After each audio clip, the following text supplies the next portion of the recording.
tombe, l'angoisse surgit, mais sans fin tu m'appelles. Quand ma foi faiblit et l'espoir t'arrive, Jésus, tu es mon appui. Lorsque je suis découragé, Dieu, tu es tout pour moi. Maintenant je veux persévérer, car tu es avec moi. Oui, tu es avec moi. Ton amour m'environne, m'élève plus haut. Il résonne dans mon âme, tel un écho. Ton amour m'environne et m'élève plus haut. Il résonne dans mon âme, tel un écho en mon âme. Oh, oh, oh, oh, oh, oh. À chaque saison, tu renouvelles tes promesses envers moi. Oh oui, je le sais, je l'ai vu. Qui peut s'opposer à ta volonté? Qui peut t'arrêter? Lorsque je suis découragé, Dieu, tu es tout pour moi. Maintenant je veux persévérer, car tu es avec moi. Oui, tu es avec moi. Ton amour m'environne et m'élève plus haut. Hey, hey. Il résonne dans mon âme, tel un écho. Ton amour m'environne et m'élève encore plus haut. Il résonne dans mon âme, tel un écho. Écho en mon âme. Oh, oh, oh, oh, oh. Oh, oh, oh. Un écho en mon âme.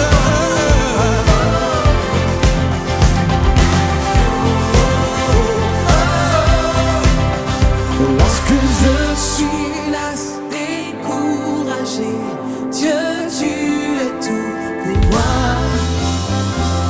Maintenant je veux persévérer, car tu es. tu es avec Oh oui, moi. tu es. Tu es avec Alors je moi. peux chanter. Ton amour m'environne. M'élève plus haut. Il résonne dans mon âme, tel un écho. Ton amour m'environne. Ton amour m'environne et m'élève encore plus haut. Il résonne dans mon âme. En mon âme, Hey, ton amour m'environne et m'élève plus haut. Il résonne dans mon âme, tel un écho. Ton amour m'environne et m'élève plus haut. Il résonne dans mon âme, tel un écho. Écho en mon âme. Oh, oh, oh, oh.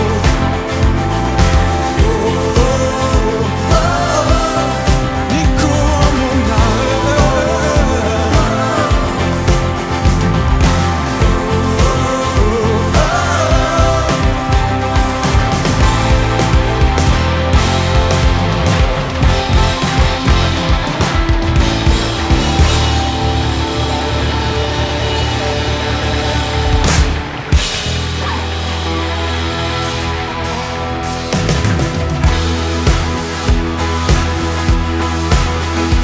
Nous voulons célébrer sa grâce et son amour en cet instant, une grâce incomparable, un amour infini.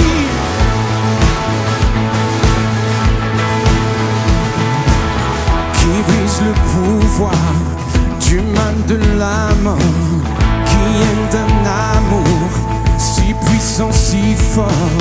C'est le roi de gloire, il est le roi des rois, et c'est son nom que nous célébrons.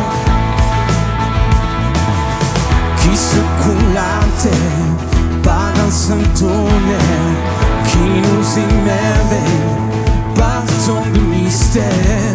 C'est le roi de gloire, il est le roi des rois, et il n'y en a pas d'autre. Quelle grâce incomparable, quel amour infini, que tu aies pris ma foi, que tu sois mort pour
je chanterai. Tu as payé le prix pour qu'enfin je sois libre. Oh Jésus, je te chante pour ce que tu as fait. Jésus, nous te chantons, Jésus, nous te célébrons. Oh, oh. Que ton nom soit loué en ce lieu. Jésus, Jésus.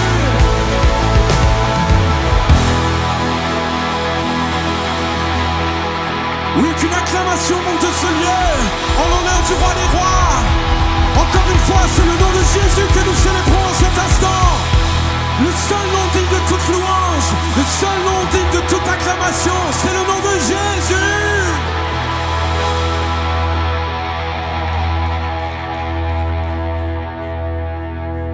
Seul le nom de Jésus restaure, seul le nom de Jésus console, seul le nom de Jésus relève celui qui est affaibli. La puissance du nom de Jésus pour chacun, pour chacune, pour nos vies, pour ce monde. Nous le reconnaissons cet instant et nous le chantons.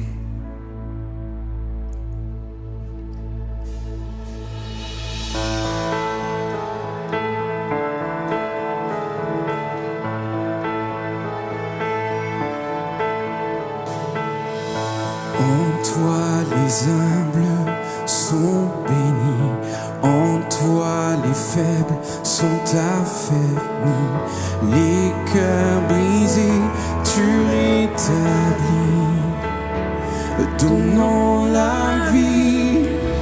Cet amour qui peut libérer, cet amour qui peut restaurer nous appelle par notre nom. Tu nous appelles par notre nom. C'est Dieu qui créa tout l'univers. C'est Dieu qui va mourir au calvaire. Nous appelle par notre nom. Tu nous appelles par notre nom.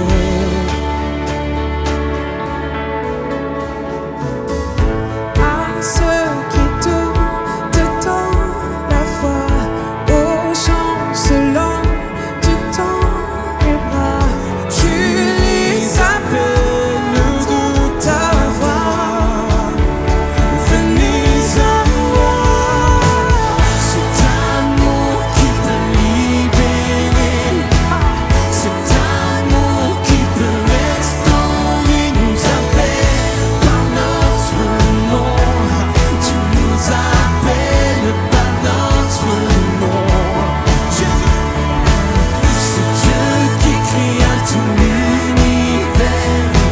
C'est Dieu qui va mourir au calvaire. Nous appelle par notre nom. Tu nous appelles par notre nom.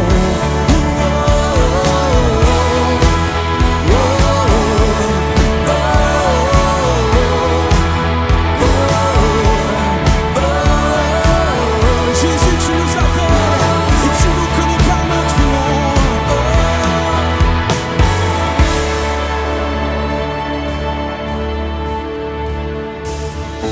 De ta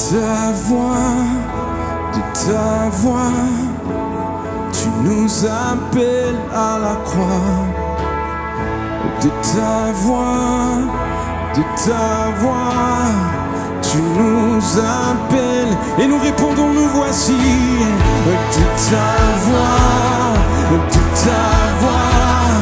tu nous appelles à la croix. Tu nous connais de ta voix, oui, de ta voix, tu nous appelles.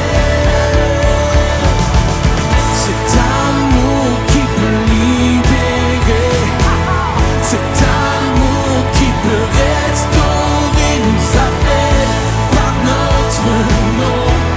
Tu nous appelles par notre nom. Oui, tu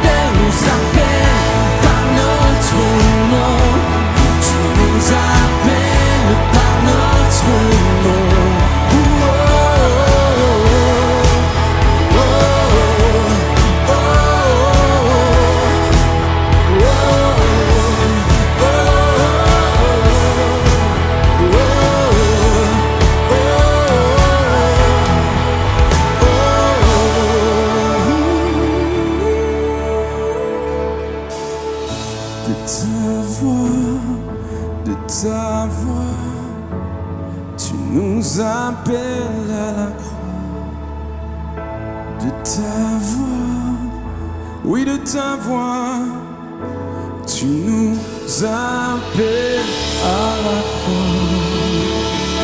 Et nous répondons, nous voici.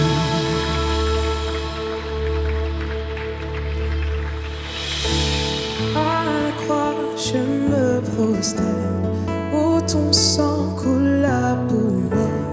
Aucun amour n'est plus grand. Tu as gagné sur la mort, ta gloire remplit les lieux très hauts. Rien ne peut nous séparer.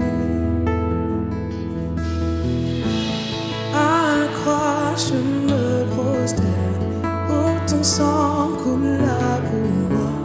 Aucun amour n'est plus grand.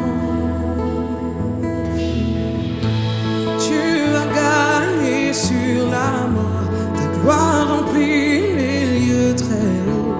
Rien ne peut nous séparer. À la croix, je me prosterne, où ton sang coule pour moi. Aucun amour n'est plus grand. L'amour n'est plus grand. Tu as gagné sur la mort, ta gloire remplit les lieux très hauts. Rien ne peut nous séparer. Tu déchires le voile, tu traces un chemin,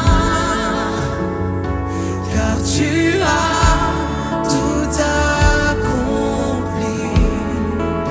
Tu déchires le voile, tu traces un chemin,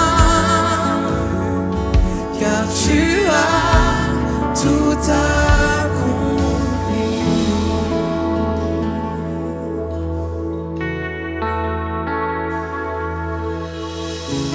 Si tout s'effondrait devant mes yeux, je sais que tu restes là, car je sais que tu m'aimes.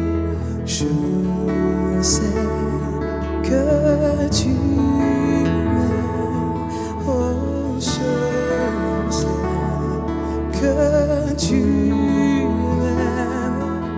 Oui, je sais que tu m'aimes.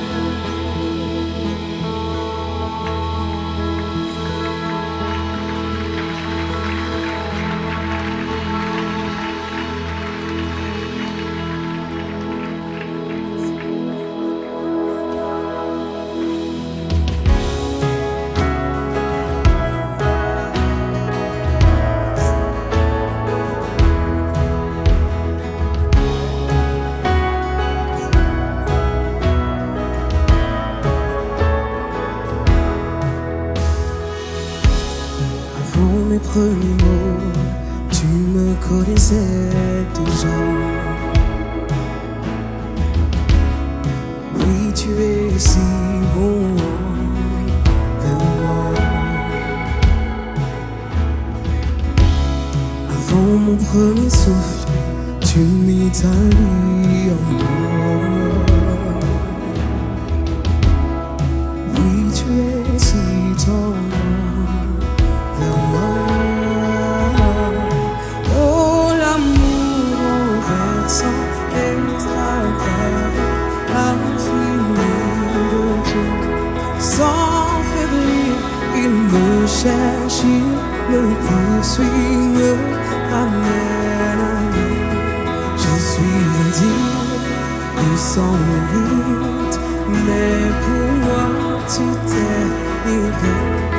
Oh, l'amour renversant, extravagant, infini de Dieu.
trop élevé pour que tu me cherches. Aucun mur ne peut résister, ni mensonge tenir. Sans fin, tu me cherches. Aucune ombre n'est trop sombre, ni mon trop élevé pour que tu me cherches. Aucun mur ne peut résister, ni mensonge tenir. Sans fin, tu me cherches. Aucune ombre n'est trop sombre, ni mon trop élevé pour que tu me cherches. Et aucun mur ne peut résister, ni mensonge tenir. sans fin, sans chaîne. Aucune ombre n'est trop sombre, ni mon trop élevé pour que tu me cherches. Aucun mur ne peut résister, ni mensonge tenir. Sans toi tu me cherches. Ton amour renversant, extravagant, infini.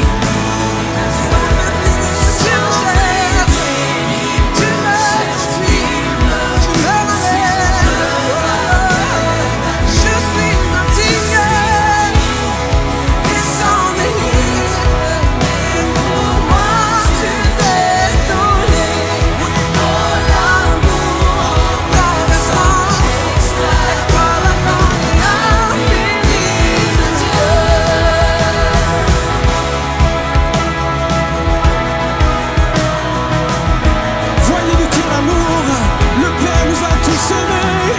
Il t'appelle mon enfant, il t'appelle mon enfant.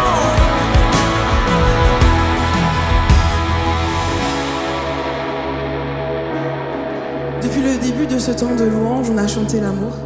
On a chanté cet amour qui nous environne, qui nous élève. On a chanté cet amour qui libère et qui restaure. On a chanté la grâce incomparable, l'amour infini. Et si jamais tu ne l'as pas encore compris, je te le répète, Dieu t'aime. Ton Dieu t'aime. Et aujourd'hui, j'ai envie de vous dire, c'est bien de savoir que Dieu vous aime, mais il faut aussi apprendre à recevoir cet amour.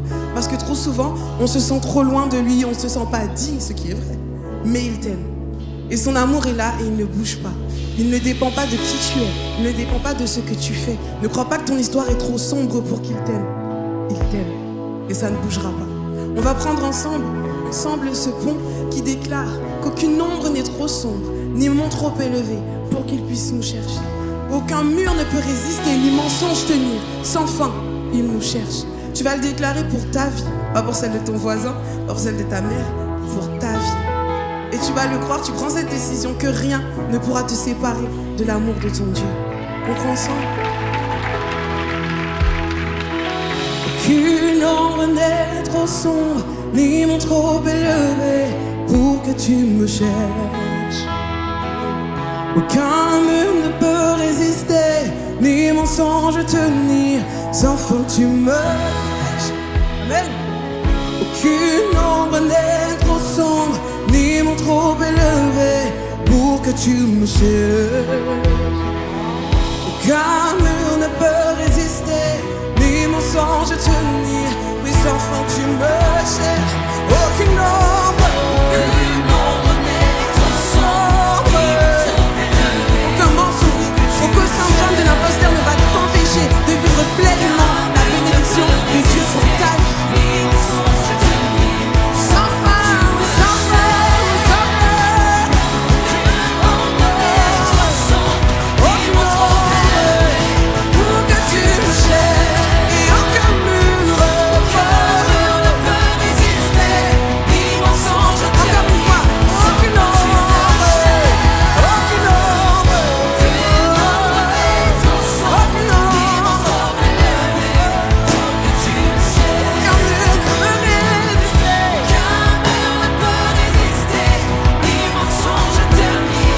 Sans toi tu me cherches.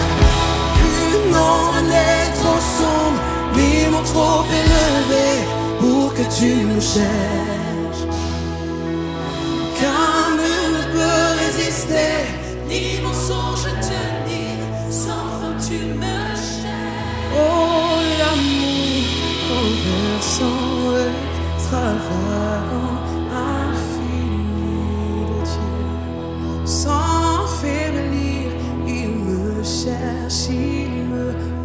suis me ramène à lui. Je suis indigne et sans mérite, mais pourtant, pour moi, tu t'es livré. Oh, l'amour renversant, extravagant et infini de Dieu. Je crois que son amour n'est pas seulement pour nous.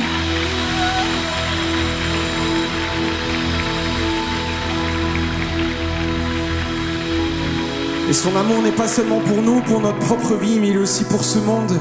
Et je crois qu'en tant qu'Église, nous devons élever nos voix et implorer le nom de l'Éternel pour ce monde. Que l'amour qu'il a pour nous déborde de nos vies et jaillisse sur tous ceux qui nous entourent, partout où Dieu nous place. Partout où Dieu nous envoie, que son amour déborde, que nos vies débordent de son amour, que nos vies débordent de son amour.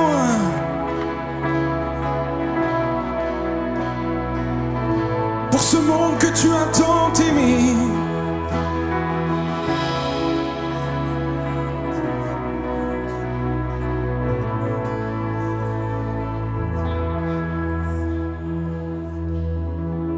Merci Jésus, merci pour ton amour et merci pour ta présence en ce lieu, en cet instant. Amen, amen.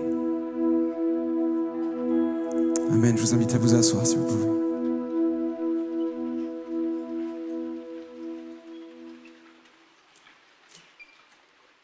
Bonjour, voilà. Bonjour Emelka. Moi, vous pouvez faire mieux que ça. Bonjour Emelka. Comment allez-vous? Je vais très bien. Et bonjour à toi qui nous regarde devant ton écran. Ah, c'est un pur bonheur d'être avec vous ici à Paris. Et comme la plupart de toute la planète, j'ai écouté les JO de mon Canada.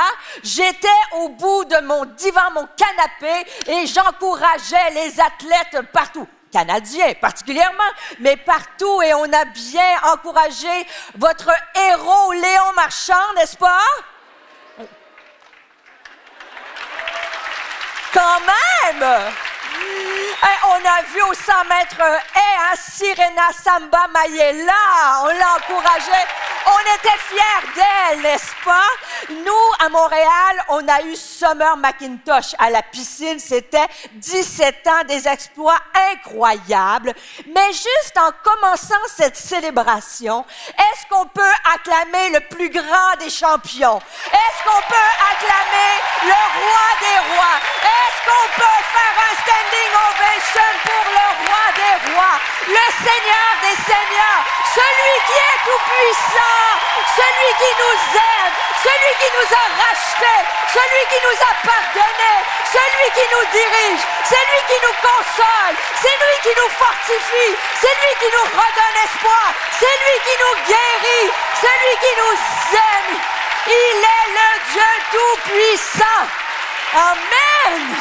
Wouh! Wouh! Ah! Dis à ton voisin, ta voisine, il est puissant. Ah! Dieu est bon. Et j'aimerais vous reposer la question. Comment allez-vous, Emelka? Ça va bien? Tout va bien? Vous savez, je ne sais pas si c'est la même chose chez vous, mais chez nous, au Canada, il faut poser des fois 2 fois la question pour avoir la vraie réponse. Comment ça va? Je ne sais pas comment tu es entré dans ce lieu. Je ne sais pas toi devant ton écran. Des fois, on peut venir ici, aimer Dieu de tout notre cœur, mais venir avec peut-être le cœur qui est lourd, peut-être le cœur qui est chargé. Peut-être que tu as vécu des situations difficiles cette semaine, ce mois-ci, cette année, les dernières années, et que tu vis peut-être une tempête, un défi. Peut-être que tu es face à la maladie, une séparation, une injustice, la solitude, le célibat qui te pèse. Je ne sais trop comment tu es entré dans ce lieu, comment tu es devant ton écran. Mais aujourd'hui, on va regarder ensemble comment réagir lorsque nous sommes dans l'épreuve? Comment réagir? Comment réagis-tu lorsqu'on est dans l'épreuve? Et à travers la parole de Dieu, il y a beaucoup de héros de la foi, d'héroïnes de la foi qui, de par ce qu'ils ont traversé, peuvent nous inspirer encore aujourd'hui. On n'a qu'à penser, lorsqu'on regarde à David, l'homme selon le cœur de Dieu, hein. David, ce grand héros qui a abattu Goliath, son histoire peut nous inspirer. On pense à Moïse, n'est-ce pas, qui a vu Dieu face à face, c'est un grand homme de Dieu. Josué, ce combattant qui a emmené le peuple d'Israël, emmené le peuple d'Israël dans la terre promise. Il y a des héros de la foi, mais il y a aussi des héroïnes de la foi. Amen? Il y a des Déborah qui était une juge, elle avait une position politique, elle a combattu à côté de Barak, c'est des héros. Tu as une Hulda qui était une prophétesse au temps de Jérémie, elle a emmené le réveil dans le peuple d'Israël. Et ça, on les connaît à travers la Bible, ça nous inspire. Mais aujourd'hui, j'aimerais on puisse être inspiré, encouragé par la vie d'une héroïne inconnue. Une femme de la Bible qui est méconnue, mais qui a accompli par une décision de vie, a vu le miraculeux dans sa vie. Et je ne sais pas si c'est la même chose pour vous comme pour moi. Moi, j'aime bien sûr les histoires de héros, mais quand je regarde les films ou quand ou je regarde aux Olympiques, peu importe, on dit des underdogs, c'est-à-dire des personnes ordinaires qu'on ne s'attendait pas et qui ont accompli des choses extraordinaires. Est-ce que vous aimez ces histoires-là? Ah, moi, j'aime ça. Et j'aime parce que Dieu se cherche des gens ordinaires pour accomplir des choses extraordinaires. Alors, est-ce qu'il y a des gens ordinaires dans ce lieu? Lève la main. Dis à ton voisin, ta voisine a peur de toi en ce moment. Tu es très ordinaire. Et je blague, mais quand je regarde à des histoires de gens de la même nature que vous et moi, pas des Moïse ou des David, je me dis, s'ils sont capables d'accomplir ces choses-là, ça veut dire que c'est à ma portée, je suis capable. Et aujourd'hui, on va parler d'une femme tellement méconnue qu'on ne connaît pas son nom. On va la nommer du nom du petit village où elle habite. Peut-être que tu as lu son histoire dans la Bible. Elle s'appelle la Sunamite.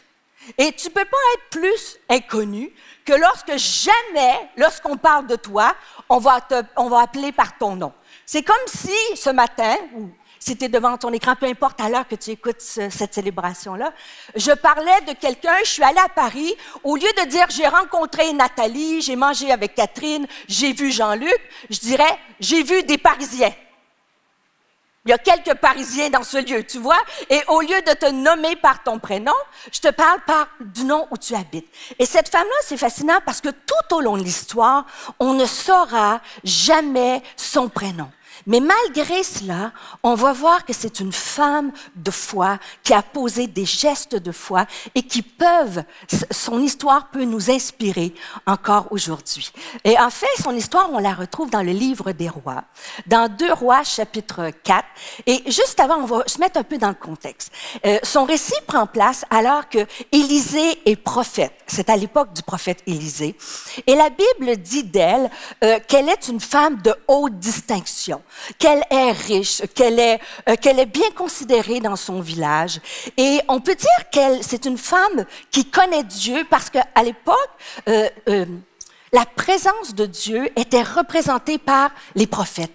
Donc, cette femme-là, pas reconnue pour avoir des dents, d'être dans une élite extraordinaire, elle a des dons, elle a le sens de l'hospitalité. Donc, lorsque le prophète passe dans son village, elle va l'inviter dans sa maison. Elle va l'inviter à manger. Donc, Élisée représentait la présence de Dieu. On peut dire que cette femme-là aime la présence de Dieu et veut être en relation avec Dieu. Elle est en relation avec Dieu. Et pour la remercier, parce que chaque fois qu'Élisée passait par ce village, pour la remercier, il a voulu faire quelque chose. Mais elle l'a honoré tout au long de sa vie. Quand le prophète passait, elle a décidé de lui faire une chambre. Alors, elle a installé un petit lit. Elle lui a fait une chambre aussi. La Bible nous dit qu'elle a mis une table. Elle avait le souci du détail de l'hospitalité et qu'elle a mis une lampe. Et Élisée était juste honoré de visiter cette femme. Et donc, parce qu'il était honoré, il a voulu, comme on dit chez moi, lui retourner l'ascenseur. Il a voulu l'honorer. Et il va lui dire, qu'est-ce que je peux faire pour toi? Et on va lire le texte dans 2 Rois, au chapitre 4, verset 13. Et ça dit, Élisée dit à Géasi, dis-lui, voici, tu nous as montré tout cet empressement. Que peut-on faire pour toi? Faut-il parler pour toi au roi ou au chef de l'armée? Elle répondit, j'habite au milieu de mon peuple. Et il dit, que faire pour elle? Et Géasi répondit, mais elle n'a point de fils et son mari est vieux. Et il dit, appelle-la. Et Géasi l'appela et elle se présenta à la porte. Élisée lui dit, à cette même époque, l'année prochaine, tu embrasseras un fils. Et c'est fou, regardez sa réponse. Elle va dire, non, mon Seigneur, homme de Dieu, ne me trompe pas, ne trompe pas ta servante. Et cette femme devint enceinte et elle enfanta un fils à la même époque, l'année suivante. Si on s'arrête juste un instant, c'est juste fascinant de voir que cette femme-là aimait Dieu. Cette femme-là honorait Dieu avec ses dons, comme vous, comme moi, et elle vivait dans le contentement. Le prophète va lui dire, est-ce que je peux parler à quelqu'un qui est en haute position? Est-ce que je peux parler au roi, au chef de l'armée? Il veut lui faire une faveur.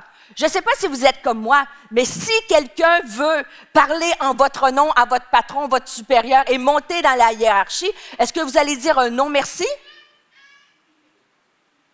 Et on voit que cette femme-là a dit non, je suis heureuse telle que je suis. Et la seule chose, elle n'a même pas de fils, mais elle ne veut pas être trompée, elle a peur d'être déçue.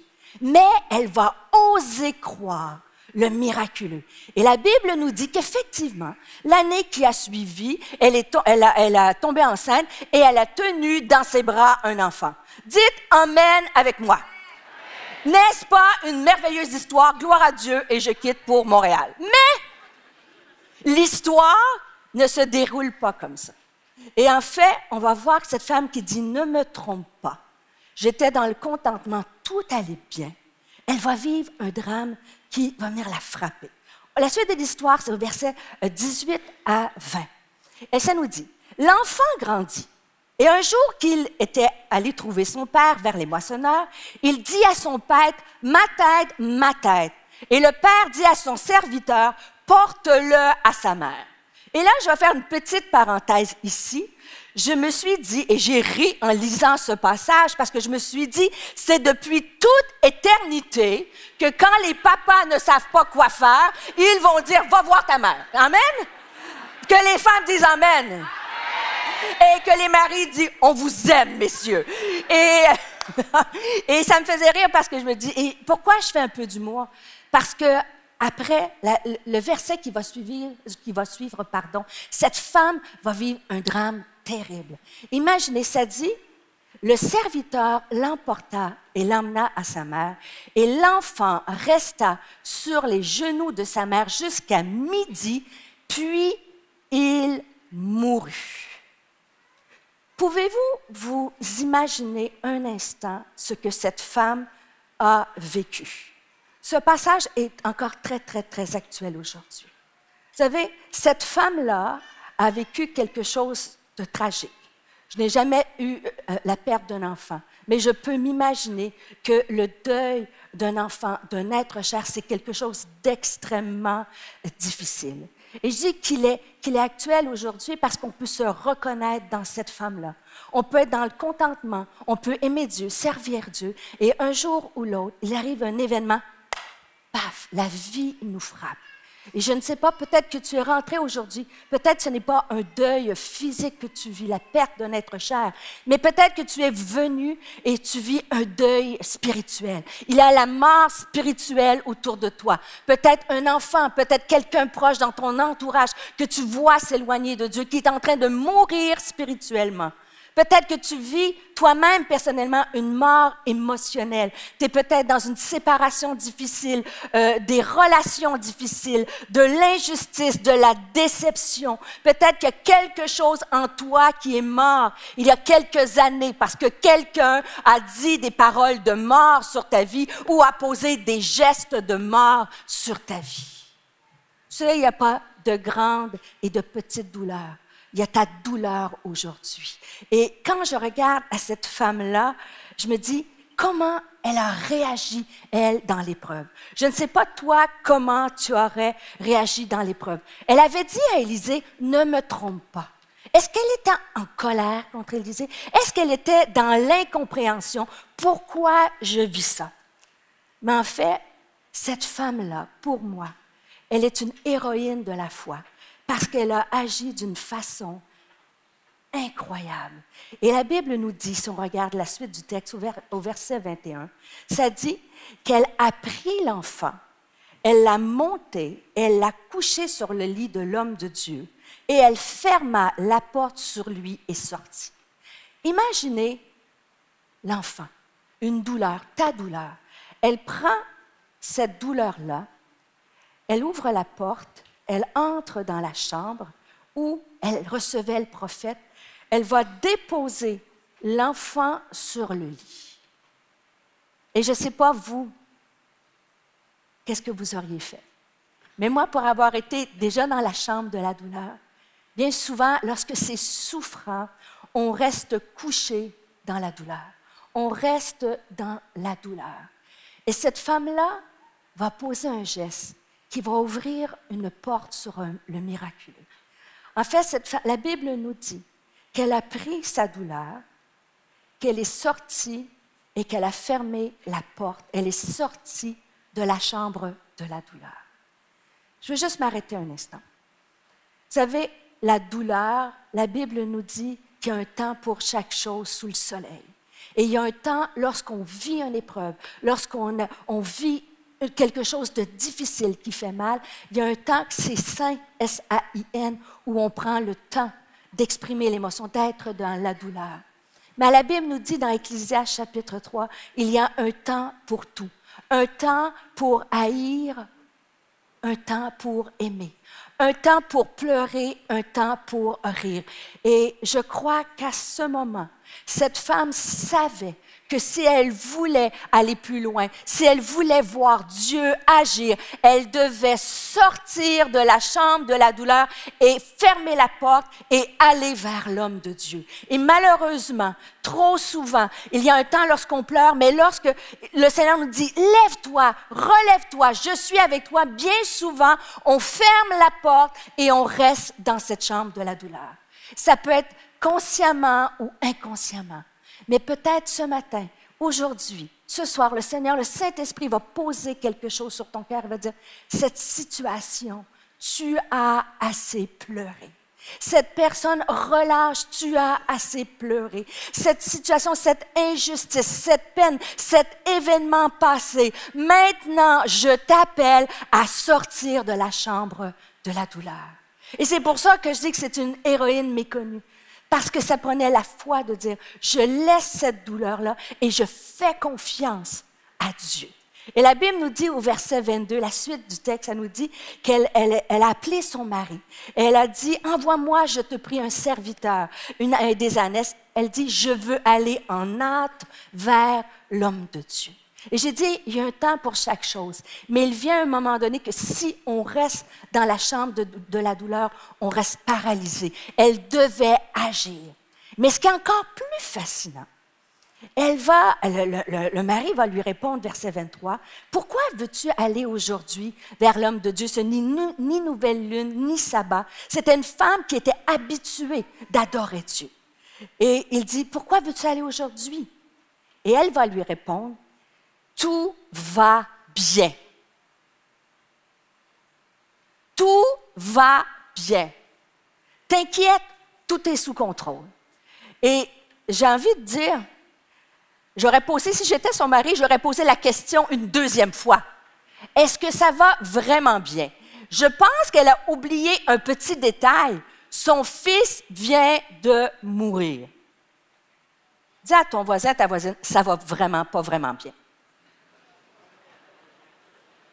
Et en fait, elle a fait dans l'épreuve, elle est sortie de la chambre de douleur. Et quand elle a voulu aller en hâte, et on lui a dit tout va bien. Et moi, quand je lisais le texte, je me disais, cette femme-là, elle est dans le déni. Elle a eu un choc traumatique. Elle est comme coupée de ses émotions, ou est dans un hyper spirituel. Elle est complètement déconnectée. Mais la Bible nous montre un portrait tout à fait différent. Le texte va comme suit, je vais vous le lire, c'est tellement important. Elle dit, « Elle partit donc et se rendit vers l'homme de Dieu sur la montagne du Carmel.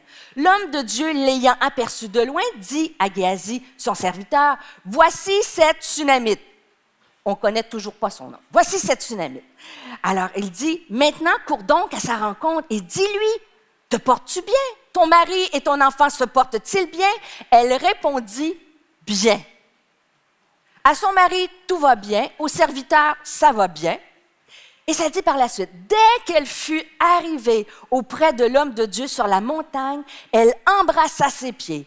Et Géasi s'approcha pour la repousser. Mais l'homme de Dieu dit, laisse-la, car son âme est pas dans le déni, son âme est dans l'amertume. Et l'Éternel me l'a cachée et ne me l'a point fait connaître. Alors, cette Sunamite dit, elle parle au prophète Élisée, elle va lui dire, « Ai-je demandé un fils à mon Seigneur? Ne t'ai-je pas dit, ne me trompe pas. » Comment réagir dans l'épreuve? Cette femme, premièrement, elle n'est pas restée dans la chambre de la douleur. Elle a fermé la porte et elle est partie vers l'homme de Dieu. La deuxième chose qu'elle a fait, elle est restée vraie. Reste vrai dans ta douleur. Et j'aime tellement cette femme parce qu'elle dit, elle arrive, elle voit le prophète et elle va, malgré l'amertume dans l'âme, malgré l'incompréhension, la déception, la tristesse, ce qu'elle va faire lorsqu'elle va voir l'homme de Dieu, elle va s'agenouiller et elle va lui baiser les pieds. Et elle fait ce signe-là en signe d'adoration, d'humilité et d'honneur. Et ça, j'aime cette portion-là de l'histoire. Mais savez-vous qu'est-ce qui me frappe et me touche encore plus? C'est que malgré qu'elle était respectueuse avec Élisée, malgré qu'elle l'a adoré, elle a été vraie. Elle lui a dit, « Je t'avais dit, ne me trompe pas. Tu sais, j'étais heureuse, moi, dans ma maison. J'étais dans le contentement et je ne comprends pas pourquoi je vis ça aujourd'hui. » Elle a osé mettre des mots M-O-T-S sur des mots M-A-U-X. Et dans l'épreuve, mes amis, c'est important de rester vrai avec Dieu. Et je ne sais pas quel type de personnalité tu es. Tu vois, selon notre personnalité, notre arrière-plan, on peut réagir différemment. Par exemple, certaines personnes, lorsqu'ils vivent des choses qu'ils ne comprennent pas, qui sont presque en colère avec Dieu, sans le savoir, consciemment ou inconsciemment, ils vont réprimer le problème ou les émotions à l'intérieur. Par peur d'oser peut-être bousculer Dieu, par peur de déplaire à Dieu, par peur, ils vont juste refouler à l'intérieur. Mais vous savez, mes amis, ce qui est réprimé finit par s'exprimer. Et des fois, mal s'exprimer. Et je veux te dire que tu peux être vrai avec Dieu.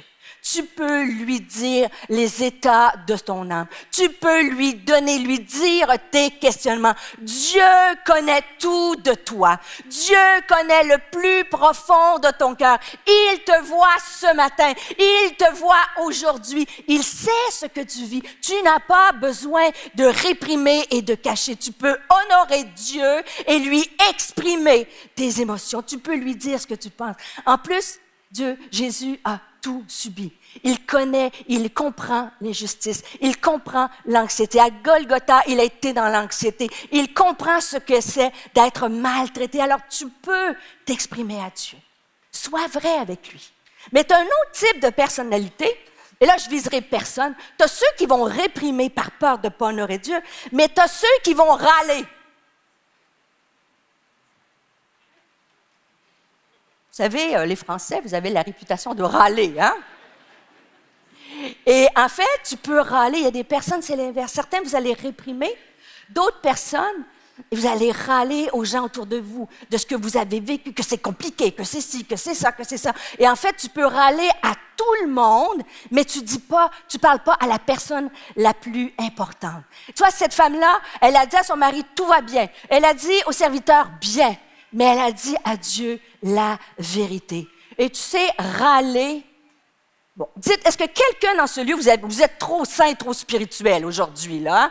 Je sais que vous êtes de la même nature que moi. Est-ce que ça vous arrive de râler? Bah, dis-le plus. Ça nous arrive tous de râler. Et en fait, râler, ça fait juste ventiler, mais ça arrange rien. Et je veux peut-être que tu vis une épreuve. Comment réagir dans l'épreuve? Sois vrai, reste vrai. Et je veux être vraie avec vous, je veux être transparente. À chaque début d'année, peut-être que vous faites la même chose, à chaque début d'année, j'entreprends un jeûne assez prolongé. Et c'est dans ces moments-là où je demande à Dieu qu'il me parle, qu'il me renouvelle ses promesses, qu'il renouvelle ma foi. Et cette année, le Seigneur, dans ce temps d'intimité avec lui, je lisais la parole de Dieu. Et vous savez, quand tu lis la parole et qu'il y a un verset qui ressort, on appelle ça un réma, comme si l'Écriture était juste écrite pour toi. Et c'est venu sur mon cœur et j'ai pris cette parole-là comme pour m'encourager. Et ce texte-là est dans Ésaïe, chapitre 43, versets 18 à 19. Je vais vous le partager. Et ça dit, « Ne pensez plus aux événements passés et ne considérez plus ce qui est ancien. Voici, et peut-être c'est pour toi aujourd'hui, prends-la par la foi. Voici, je vais faire une chose nouvelle sur le point d'arriver. Ne la connaîtrez-vous pas? Je mettrai un chemin dans le désert et des fleuves dans la solitude. » Dieu t'emmène avec moi. C'est un magnifique verset. Amen. Et pendant que je prenais ce verset-là, il y a une voix qui est venue dans mon esprit. Vous savez, les petites voix des fois qui nous parlent. Et j'ai pris cette promesse-là pour une situation où on vivait dans ma famille. Peut-être vous m'avez entendu parler, apporter à chaîne quelques brides de témoignages sur cette portion-là de ma vie, où pendant 10 ans, on luttait pour mon fils qui a pris des décisions difficiles, qui s'était éloigné de Dieu. Et cette période-là a duré 10 ans. Et lorsque le Seigneur m'a donné ce texte-là, ça dit, je vais faire quelque chose de nouveau sur le point d'arriver. Et si je suis honnête avec vous, j'ai dit au Seigneur, ça fait 10 ans que j'attends une percée, que j'attends quelque chose qui revienne à toi. J'ai dit, et c'est comme si j'ai osé, tout en honorant Dieu, j'ai comme osé lui dire, Seigneur, sur le point d'arriver, j'aimerais ça que ça ne soit pas encore dans 10 ans. Dites amen avec moi. J'aime Jésus, hein? Et c'est comme si je me suis permis. Après ça, j'ai eu un recul et je me suis dit, Seigneur, je sais que tu es souverain. Ce n'est pas à moi de te dicter quoi faire, mais s'il te plaît. Et je vous dis, ça m'a fait un bien immense de lui dire. Et par la suite, le Seigneur, il m'a ramené sur le début du texte. Ça veut dire, ne pensez plus aux événements passés. Et je crois que le Seigneur envoie une Canadienne avec un accent québécois pour dire à quelqu'un, le Seigneur a des promesses en réserve pour toi. Il ne t'a pas oublié. Il ne t'a pas oublié. Il entend tes prières et il va agir. Et savez-vous quoi? Le Seigneur, moi, avait besoin de me guérir. Quand on vit des événements comme cette femme qui sont traumatisants, blessants, difficiles, Dieu doit nous guérir, bien sûr, de la douleur, mais une fois qu'on est sorti de la chambre de la douleur, Dieu doit nous guérir de cette peur qui arrive toujours une autre catastrophe. Est-ce que vous avez déjà expérimenté ça?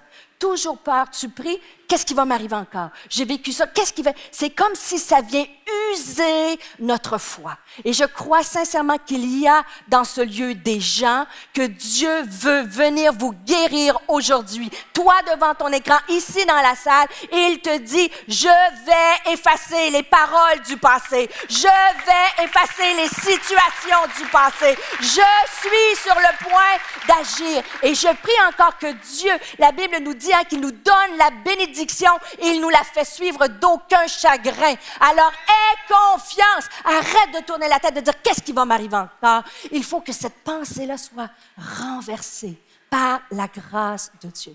Et savez-vous quoi? Dieu a agi. Et cette année, en début d'année, je n'irai pas dans le détail parce que c'est son témoignage, il aura l'occasion de vous le raconter, mais mon fils a pris des décisions extraordinaires. Et Dieu a accompli sa promesse. Il travaille maintenant dans l'œuvre de Dieu et on fait le ministère ensemble. C'est au-delà de ce que je pouvais penser et même imaginer. Et je veux m'emparer de cette promesse-là. Mais je crois que ça vient d'un moment où, cœur à cœur, avec respect et honneur, Seigneur, je t'honore, mais je te dis, mon cœur, comment réagir dans l'épreuve? J'ai dit, ne reste pas dans la chambre de la douleur. Deuxièmement, reste vrai avec lui. Et troisièmement, reste attaché à Dieu. Et la suite du texte, on va lire ensemble, verset 29. Ça dit, « Et Élisée dit à Géasi, « Saint-Térin, prends mon bâton dans ta main et pars. Si tu rencontres quelqu'un, ne le salue pas. Et si quelqu'un te salue, ne lui réponds pas. Tu mettras mon bâton sur le visage de l'enfant. » Et la mère de l'enfant dit, la Sunamite, la mère de l'enfant dit, « L'Éternel est vivant et ton âme est vivante. Je ne te quitterai point. » Et elle l'a suivi.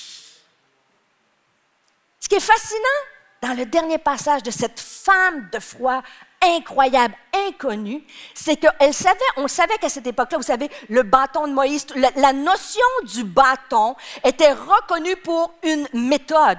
Tu vas utiliser le bâton. Et en fait, cette femme-là, quand Élisée a envoyé le serviteur, la Bible nous dit, si vous lisez les textes, qu'il est rentré, le serviteur est arrivé avant Élisée et il a mis le bâton sur le visage de l'enfant. Il a appliqué la méthode et l'enfant n'est pas revenu à la vie. Et cette femme-là, je crois qu'elle savait, elle ne voulait pas se contenter d'un bâton ni d'une méthode. Elle savait que seule la présence de Dieu pouvait ramener la vie à ce qui est mort. Et je te dis ce matin, avec tout l'amour, ne te contente pas du bâton, ne te contente pas d'une méthode. Reste attaché à Dieu, coûte que coûte. Et beaucoup aujourd'hui, j'en fais partie, j'ai des podcasts, vous pouvez me suivre partout. Et c'est correct d'avoir des façons de faire, on partage des clés. Mais il y a des moments donnés, vous savez, c'est 3 clés pour ci, 2 matins, 2 machins, 2 bidules, des ci, des ça. Et à un moment donné, c'est pas la méthode qui compte. Ça prend un cœur à cœur avec Dieu. Ça prend de dire, je reste attaché à toi. Je veux ta présence. Et c'est ce que cette femme-là a fait. Elle est restée attachée. Et alors que je méditais sur le texte et je me préparais pour vous l'apporter, je me disais, elle a dit, je vais rester attachée à toi. Et quand je vais aller au ciel, je vais lui poser la question. Moi, j'ai l'impression qu'elle a dit, je ne te quitterai pas. Parce que, elle devait se dire, si l'homme de Dieu ne vient pas avec moi, n'entre pas dans la chambre de la douleur, mon enfant ne pourra pas revenir à la vie. Ce qui est mort ne pourra pas revenir à la vie. Mais je suis certaine qu'elle s'est dit aussi, je ne te quitterai pas, car si mon enfant ne revient pas à la vie, j'aurai besoin de ta présence pour me consoler et me restaurer. Elle connaissait la présence de Dieu. Elle aimait la présence de Dieu. Elle partageait des moments, elle mangeait avec Élisée, le prophète. Et dans les 2 situations, elle avait besoin de rester attachée à Dieu. Il y a une phrase dans la Bible qui est extrêmement puissante. Il y a une phrase qui dit « Malgré tout, je te suivrai ». Et même Jésus a dit aux disciples, à certains gens qui le suivaient parce que Jésus faisait des miracles, il a dit à certains hommes et femmes, il a dit, vous me suivez pour les pains et les poissons. Mais je crois que Dieu nous amène à une dimension plus grande avec lui, plus profonde, et de dire, Seigneur, peu importe ce qui va arriver, je vais rester attaché à toi. Parce que que tu es un Dieu fidèle, souverain, parce que tu m'aimes, parce que tu veux le meilleur pour moi. Peut-être je ne comprends pas tout aujourd'hui, mais je sais que tu vas prendre soin de moi. Et c'est ce qu'elle a fait. Et bien souvent, des fois, on va voir, et ça peut tous nous arriver. Moi, j'ai aucun jugement. Mais ça se peut que lorsqu'on est dans la douleur et qu'on espère, il peut nous arriver de tranquillement, sans apercevoir, de délaisser Dieu, de s'accrocher au bâton et non à sa présence. Et cette femme-là a fait une déclaration. Je ne te quitterai pas. Et la fin de l'histoire, c'est juste magnifique.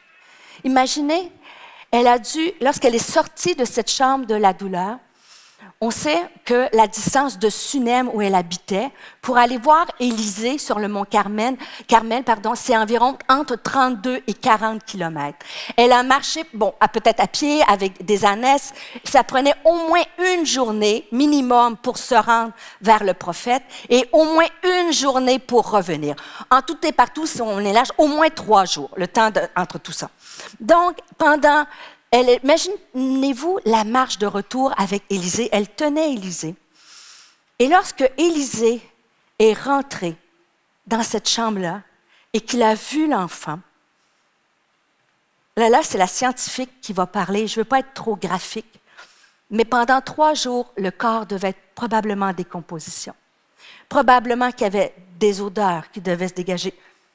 Et quand le prophète est entré, la Bible nous dit qu'il s'est couché sur l'enfant et qu'il a soufflé sur lui. Imaginez son souffle bouche à bouche. Et je pleurais devant ma Bible parce que je me disais, Seigneur, il n'y a rien de trop en décomposition. Il n'y a rien de trop nauséabond que tu ne peux pas redonner la vie. Et je ne sais pas comment tu es entré dans ce lieu. Des fois, on a l'impression qu'on a des situations qui sont en décomposition. Des fois, on a des situations que nous-mêmes, on croit que notre vie est en décomposition, qu'on n'est pas à la hauteur, ou peu importe, je ne sais pas, ta situation, ton mariage, tes enfants.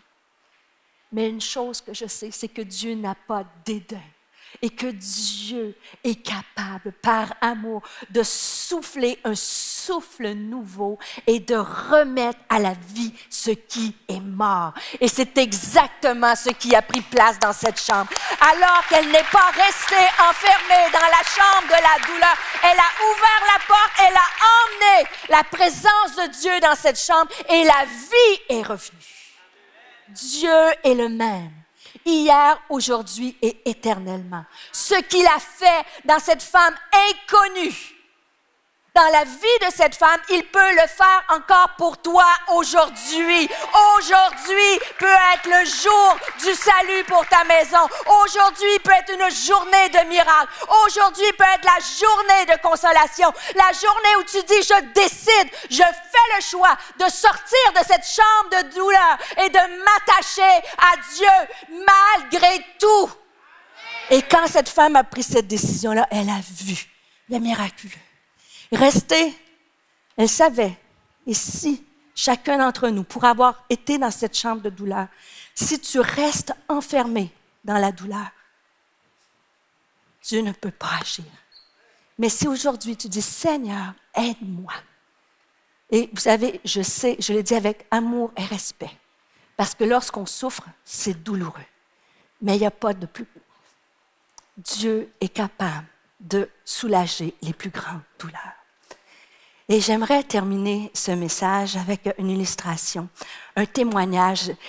De plus en plus, les femmes que vous étiez à Chêne, vous savez, j'ai emmené le témoignage de guérison de femmes qui ne pouvaient pas avoir d'enfants. Et on a eu 5 bébés Chêne, vous vous en souvenez? Et depuis ce temps-là, il y a plein de femmes qui m'écrivent pour me dire, j'ai été guérie à Chêne, Dieu a agi. Et lorsque cet été, j'étais en vacances et quand je n'apporte pas la parole à l'extérieur, bien sûr, je vais à l'église comme vous le dimanche et mon église, c'est l'église Nouvelle Vie à Longueuil. Et ce dimanche-là du mois de juillet, il y a le pasteur Jean-Philippe Baudry, qui est le pasteur d'un de nos campus à Nouvelle Vie, Québec, dans la ville de Québec. Et c'était le pasteur invité. Et il a apporté un message sur Abraham et Sarah. Et c'était super puissant. Et par la suite, il a lu un témoignage qui m'a impacté. Et ça a suscité ma foi. Et j'ai appelé Pasteur JP après et j'ai dit, Pasteur Jean-Philippe, et j'ai dit, Jean-Philippe, est-ce que je peux voler ton témoignage? Donc, c'est un témoignage que j'ai volé, mais je l'ai emmené ici avec moi. Et toi, devant ton écran, parce que je crois que cela peut encourager ta foi, de voir que Dieu est encore celui qui guérit, qui fait des miracles. Et je vais juste vous lire le témoignage que Jean-Philippe a lu. Il parlait d'un couple de son église à Nouvelle Vie, Québec. Et je vais vous lire parce que c'est le papa, c'est cet homme-là qui a écrit le texte et chaque phrase est importante. Alors, cet homme a écrit, « Il y a quelques mois, ma conjointe était enceinte et nous avons reçu le diagnostic que notre bébé ne pouvait pas se développer, ne se développait pas correctement. Le bébé n'avait pas de cage thoracique.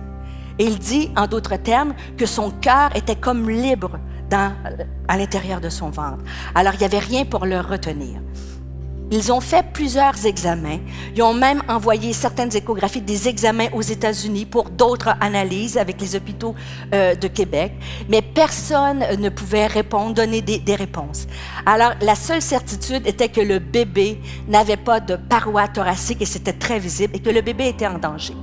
Et le médecin a insisté pour procéder à l'avortement, affirmant qu'il était impossible que le bébé naisse, prévoyant sa mort dans le ventre, dans l'utérus de la mère. Et sinon, lorsqu'elle allait accoucher, le bébé serait mort-né et que probablement la vie de la maman était en danger.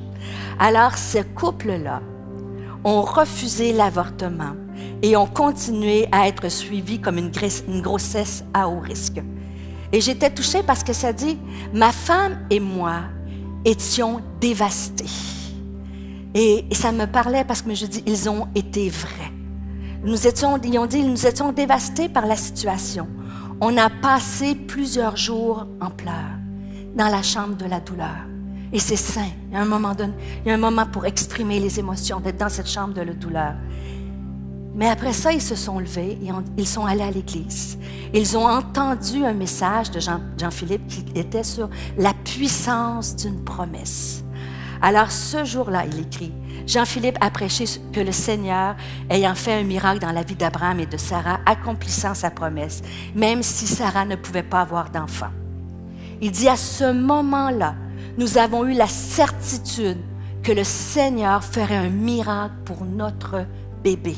Nous avons décidé, je sors de la chambre de la douleur. Je suis vrai, je sors de la chambre de la douleur et j'emmène Dieu avec moi. Il a dit, nous avons décidé de laisser Dieu prendre le contrôle. Et quelques semaines plus tard, nous avons fait une nouvelle échographie et le bébé avait maintenant une paroi thoracique. Son cœur était en sécurité. De pas de paroi thoracique à une paroi thoracique, que le miraculeux. Ils ont dit, nous avons appris que la grossesse n'était plus considérée comme à risque.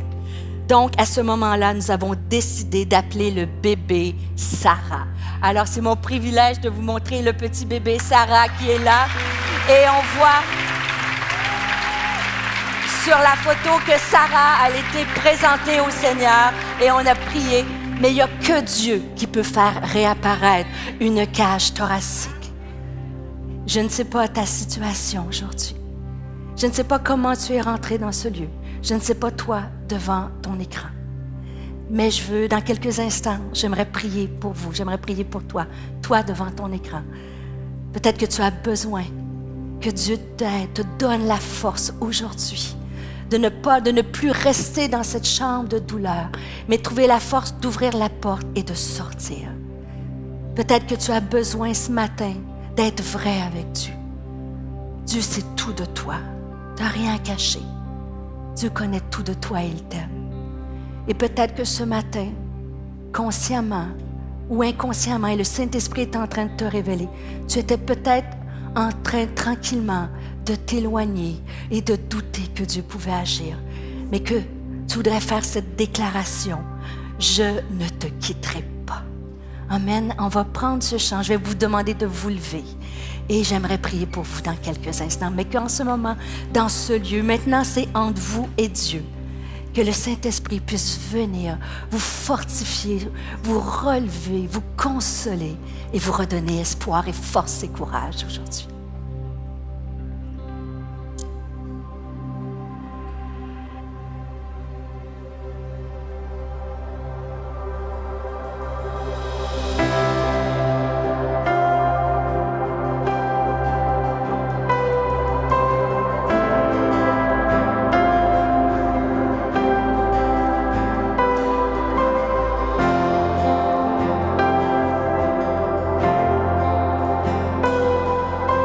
Je veux proclamer le nom de Jésus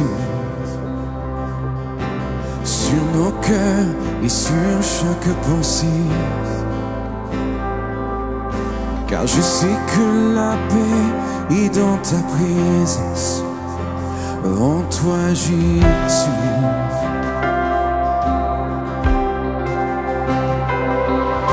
Oui, je veux proclamer le nom de Jésus,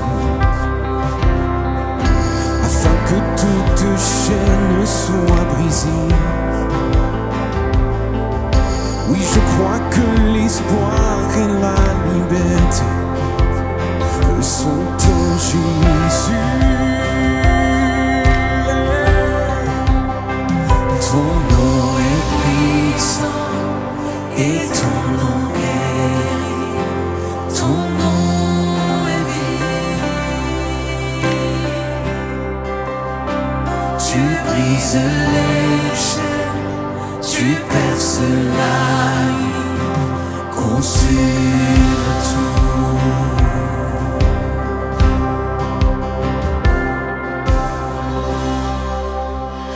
J'aimerais vous demander juste quelques instants si on peut fermer les yeux. Maintenant, c'est un moment d'éternité, un moment de décision, un moment entre toi et Dieu.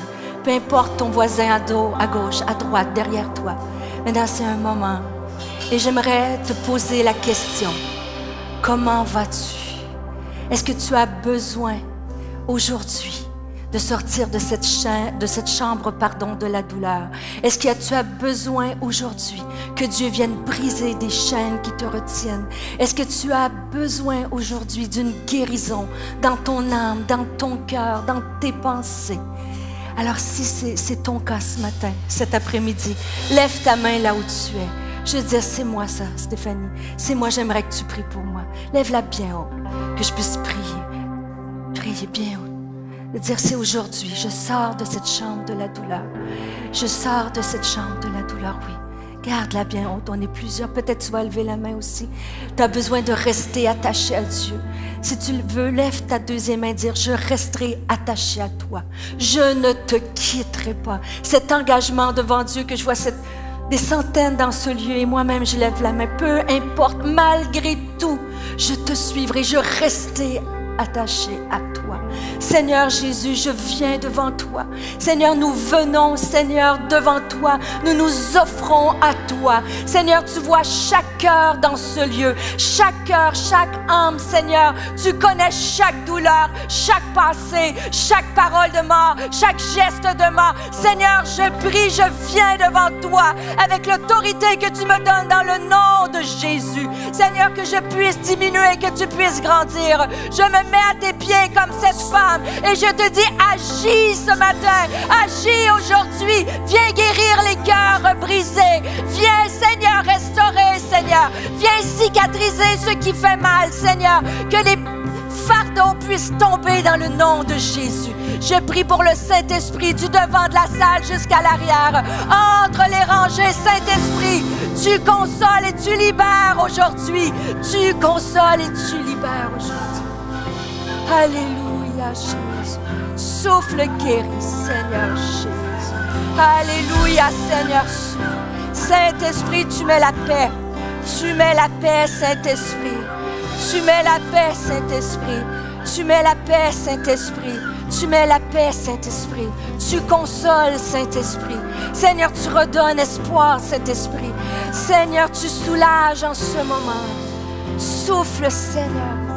Seigneur Jésus, tu apaises. Ton amour est ici. Ton amour est ici, nous n'avons rien à craindre, Seigneur. Nos lendemains sont entre tes mains, Seigneur. Tu es celui, le Dieu du miracle, le Dieu du miraculeux. Je te prie pour des situations qui sont mortes en ce moment, Seigneur. Viens souffler. Certains ont besoin que tu souffles sur leur mariage. Certains ont besoin que tu souffles sur leurs enfants, que tu ramènes à la vie ce qui est spirituellement mort. Tu ramènes à la vie ce qui est émotionnellement mort, Seigneur. Tu es le même, tu es le Dieu Tout-Puissant. Seigneur, souffle. Seigneur, viens mettre ta main. Je prie que les chaînes puissent tomber, que toute pensée de mort puisse tomber. Tu les remplaces par des pensées de vie. J'appelle à toi des pensées de vie. J'appelle à toi des pensées de foi, des pensées d'amour, Seigneur, parce que tu es un Dieu bon et puissant. Seigneur, je te dis merci. Et je te dis, nous ne te quitterons pas. Nous resterons attachés à toi parce que nous t'aimons et que tu es souverain et que tu es le Dieu qui nous aime, qui a donné sa vie pour chacun et chacune de d'entre nous. Je te dis merci à l'avance, Seigneur. Je te dis merci à l'avance. Et c'est dans le puissant et précieux nom de Jésus que nous t'avons prié. Amen et amen. Alléluia, Jésus. Alléluia, Jésus, Jésus. Alléluia.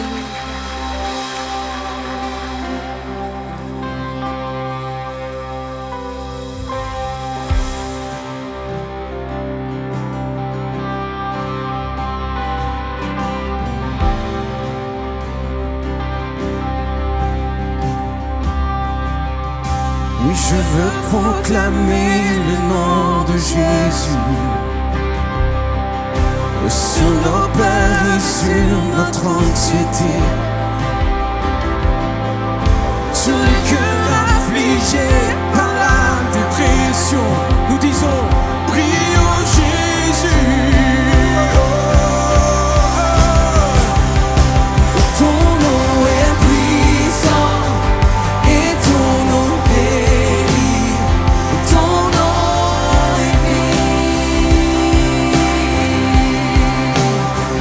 tu brises les chaînes, tu perces la nuit, consumes tout. On déclare encore que le nom de Jésus est bien puissant. Ton nom est puissant et ton nom guérit. Ton nom est tu brises les chaînes, tu perces la nuit, consume tout.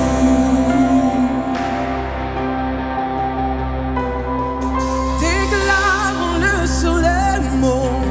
Jésus dans nos rues, Jésus dans les ténèbres et sur tous nos ennemis. Jésus sur nos familles, proclame son nom. Jésus,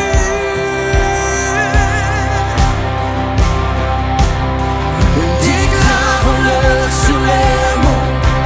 Jésus dans nos rues, Jésus dans les ténèbres, sur tous nos ennemis. Jésus sur nos familles, proclame son saint nom. Jésus, Jésus, ton nom est puissant et ton nom guérit. Ton nom est vie. Jésus, Jésus, Jésus. Tu brises les chaînes, tu perces la nuit, consume tout. Jésus, ton nom est tout puissant. Ton nom est puissant et ton nom guérit. Ton nom est vie. Tu brises les chaînes, tu perces la nuit, consume tout.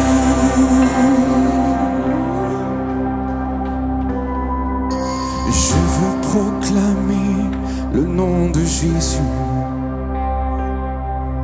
sur nos cœurs et sur chaque pensée. car je sais que la paix est dans ta présence. En toi, Jésus.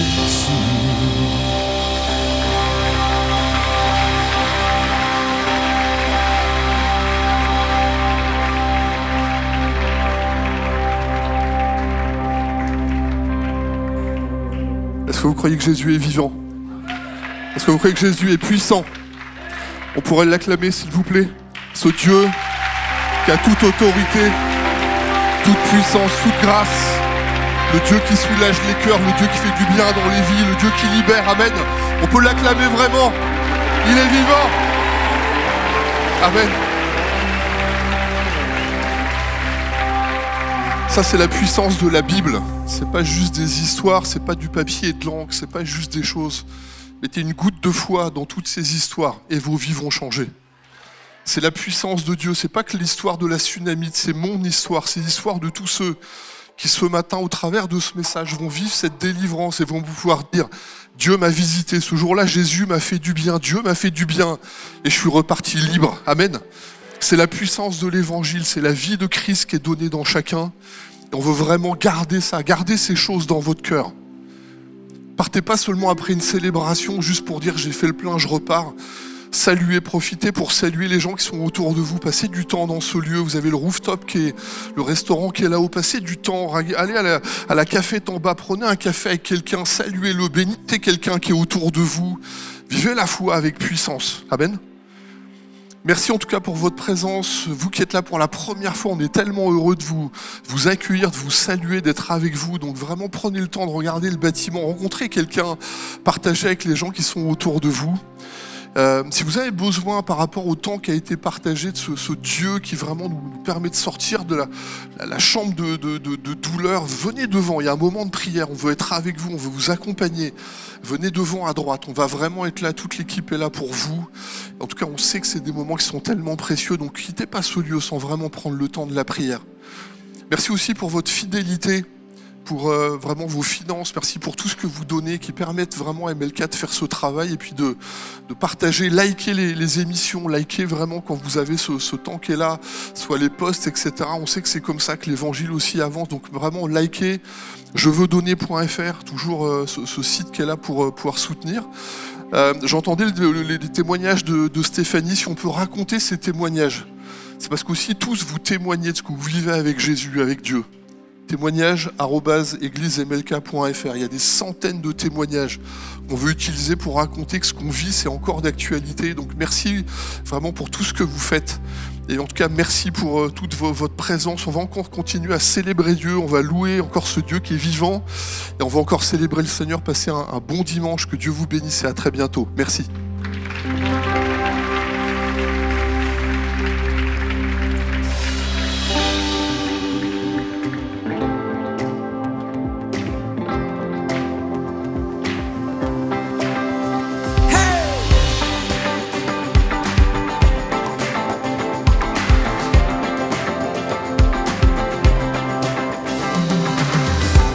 Quand la nuit tombe, l'angoisse surgit, mais sans fin tu m'appelles.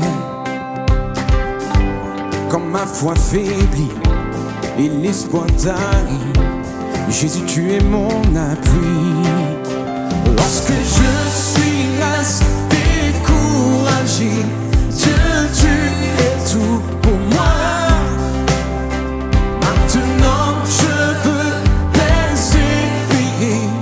car tu es avec moi, oui tu es avec moi. Ton amour m'environne et m'élève plus haut. Il résonne dans mon âme, tel un écho. Ton amour m'environne et m'élève plus haut. Il résonne dans mon âme,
Cette vidéo t'a parlé?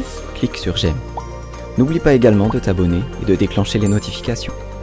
Si cette vidéo t'a touché, elle peut aussi faire du bien à ceux qui t'entourent.